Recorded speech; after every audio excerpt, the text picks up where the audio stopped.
شروع اللہ کا نام لے کر جو بڑا مہربان نہایت رحم والا ہے۔ اے ایمان والو، اپنے معاہدوں کو پورا کرو۔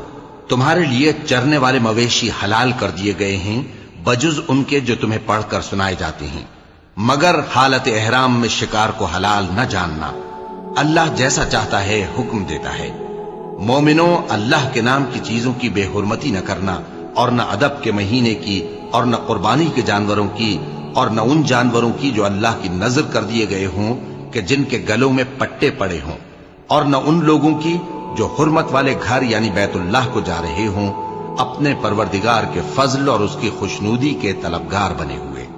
اور جب احرام اتار دو تو پھر اختیار ہے کہ شکار کرو، اور کچھ لوگوں کی دشمنی اس وجہ سے کہ انہوں نے تم کو مسجد حرام سے روکا تھا تمہیں اس بات پر آمادہ نہ کر دے کہ تم زیادتی کرنے لگو۔